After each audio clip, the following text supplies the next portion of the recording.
Hi, my name is Melissa Brown, and I wanted to talk to you today about accessibility and how to make sure that your content is accessible. First of all, there's a huge explosion in web accessibility, and most people have access to web content, but we don't always think about how different people can access our content and making sure that it's accessible for everyone. People with visual impairments can use things like screen reader software to access our content, but we have to make sure that our content is accessible for those with visual impairments. Individuals with motor disabilities can use assistive devices to access our content, but again, we have to make sure that our content is accessible for those individuals. Um, Individuals who are hearing impaired can benefit from things such as captions and transcripts, and individuals who have cognitive disabilities also can benefit from things such as structure and content. So, when we're looking at people who have visual disabilities, we're primarily talking about people who have things like blindness, low vision, or possibly color blindness. Auditory disabilities are things like deafness and hard of hearing. Motor disabilities are things like an inability to use a mouse. They might have slow response time or they might have limited fine motor control.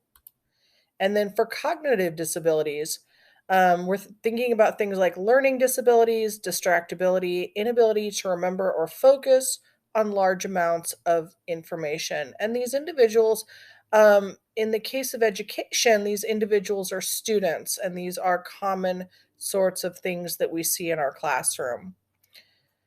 Some modifications that we need to make sure that we include in our content is alternative text. When you have a picture or something that a screen reader can't read, make sure that there's alternative text that a screen reader can pick up on. Logical document structure to make the document clear and easy to read. Headers for data tables. Make sure that your forms are accessible and that they work for everyone. Make sure that your links make sense and that they contain text for individuals who may not read all of the text on a page. Don't use things like click here. Make sure that you caption and provide transcripts for your videos. Make sure that your link documents are also accessible, such as PDFs and slides.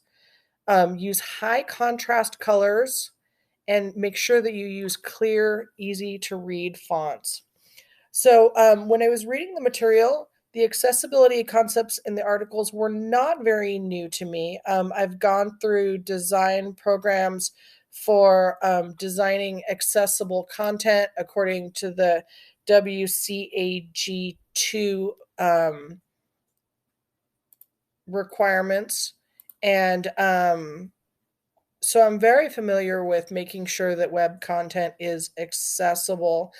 Um, I really feel that for all individuals and all students, these are important modifications, especially making sure that your document is structured in a logical fashion, that you use high contrast colors and easy to read fonts.